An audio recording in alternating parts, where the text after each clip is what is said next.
Kodad parliament ఎన్నికల ప్రచారంలో మంత్రి ఉత్తమ్ కుమార్ రెడ్డి సంచలన వ్యాఖ్యలు చేశారు. బూతుల వారీగా ఓట్లను పరిశీలిస్తామన్నారు. బూతుల వారీగా ఓట్లు తక్కువగా వస్తే మీ సంగతి చూస్తా అంటూ బెదిరింపులకు దిగారు. ఈ వ్యాఖ్యలపై పలువురు నేతలు మండిపడుతున్నారు. ఇక్కడికి వచ్చిన కార్యకర్తలందరికీ మరి కోదాడు నియోజకవర్గ కార్యకర్తల సమావేశానికి వచ్చిన అందరికీ నేను దండం పెడుతూ కష్టపడి పని చేయాలి. ఏదో ఆయన పని చేస్తాడని ఈయన పని చేస్తాడని మనం అనుకుంటే మంచిది కాదు.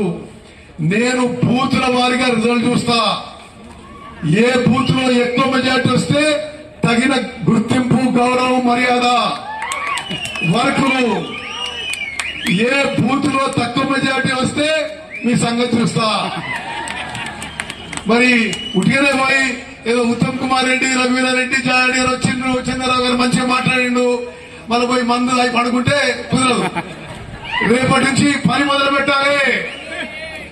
నేను ఇదే తిరుగుతుంటా, నల్గొండ పార్లమెంట్ నేను తిరుగుతుంటా, అందరినీ అడుగుతా, ప్రభాకర్ అడుగుతా, ముగలాయిగూడలు ఏమైందని, మంగళగిరి రామాలు అడుగుతా, గోమరమండ ఏమైందని, ఇక్కడ కూర్చున్న వాళ్ళందరినీ కూడా మీ గ్రామాల్లో మీ బూత్ లో ఓటింగ్ పరిస్థితి అడగడం జరుగుతుంది.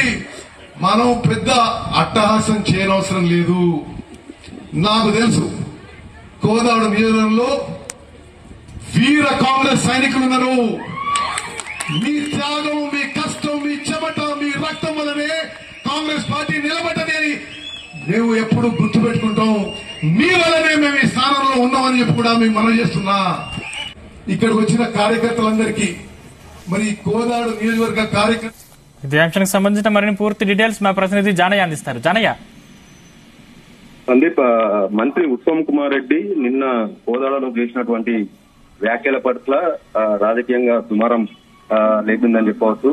ఆయన ఒక్కసారిగా ఆ మాటలు అనేసరికి కాంగ్రెస్ పార్టీ కార్యకర్తలు కూడా అసహనం వ్యక్తం చేస్తున్న పరిస్థితి కనబడుతుంది. బూతుల వారీగా ఓట్లను పరిశీలిస్తున్నామని, ఎక్కడైనా బూతులో కాంగ్రెస్ పార్టీకి సంబంధించి తక్కువ ఓట్లు వస్తే మాత్రం మీ సంగతి చూస్తానంటూ ఆయన బెదిరింపు ధోరణిలో మాట్లాడిన సిచ్యువేషన్ లో ఇటు కాంగ్రెస్ కార్యకర్తల్లో కూడా తీవ్ర అసహనం వ్యక్తం అవుతుందని చెప్పవచ్చు.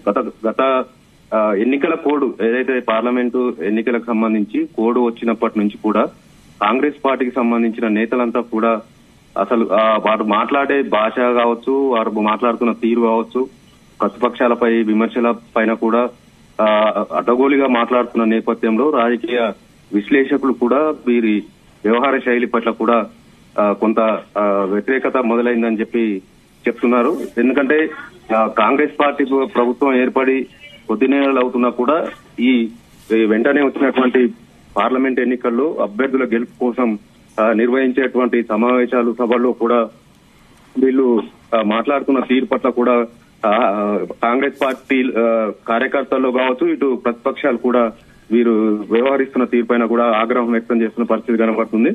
ఎందుకంటే ఇటు మాజీ సీఎం కేసీఆర్ పైన కూడా కోమటిరెడ్డి బ్రదర్స్ కూడా చేస్తున్నటువంటి విమర్శలు కావచ్చు, నిన్న ఉత్తమ్ కుమార్ రెడ్డి ఓటర్ల విషయంలో వారి పార్టీకి సంబంధించిన కార్యకర్తలనే బెదిరింపు ధోరణిలో మాట్లాడిన తీరు పట్ల కూడా వ్యతిరేకత మొదలవుతుందని చెప్పి ఇటు పార్టీ వర్గాల్లోనే చర్చ సాగుతున్న పరిస్థితి అయితే కనపడుతుంది.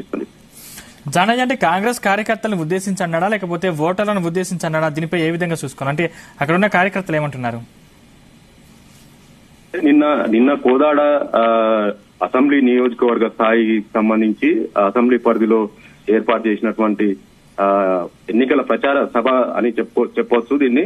ఎందుకంటే కాంగ్రెస్ పార్టీకి సంబంధించిన కార్యకర్తలే ఈ సమావేశంలో పాల్గొనడం జరిగింది.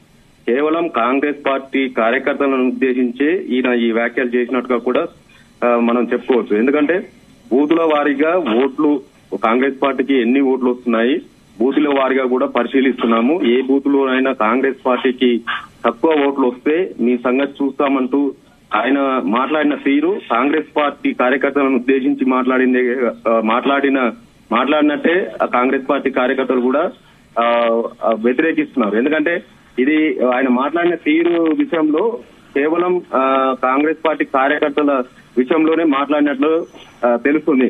ఎందుకంటే అక్కడ ఓటర్లకు సంబంధించి జరిగిన సమావేశం కాదు కాబట్టి ఓన్లీ వారి పార్టీకి సంబంధించినటువంటి కార్యకర్తల సమావేశం కాబట్టి కేవలం వారిని ఉద్దేశించి మాట్లాడిన మాటలుగానే ఇది చెప్పవచ్చు. ఎందుకంటే బూతుల వారిగా కూడా చూస్తున్నాము. తక్కువ వస్తే మీ సంగతి చూస్తామంటే అది కార్యకర్తల పనితీరు పట్ల కూడా ఆయన మాట్లాడిన విధానాన్ని బట్టి తెలుస్తుంది. ఓటర్లకు సంబంధించి కూడా హెచ్చరికగా కూడా దీన్ని చెప్పుకోవచ్చు. దీనిపైన మరి ప్రతిపక్ష పార్టీలకు సంబంధించి ఎలక్షన్ కమిషన్ కు ఫిర్యాదు చేస్తారా లేదా, ఈ మంత్రి మాట్లాడిన విషయం పైన ఓటర్లను బెదిరింపు ధోరణిలో మాట్లాడిన తీరు పట్ల వీళ్ళు ఎలా స్పందిస్తారనేది మాత్రం వేచి చూడాల్సిన అవసరం ఉంది. Right, thank you Janayya. మనం పెద్ద అట్టహాసం చేయనవసరం లేదు. నాకు తెలుసు కోదాడ నియోజకవర్గంలో వీర కాంగ్రెస్ సైనికులు ఉన్నారు.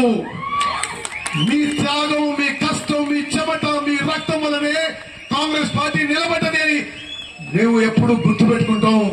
మీ వల్లనే మేము ఈ స్థానంలో ఉన్నామని చెప్పి కూడా మేము మనం చేస్తున్నా.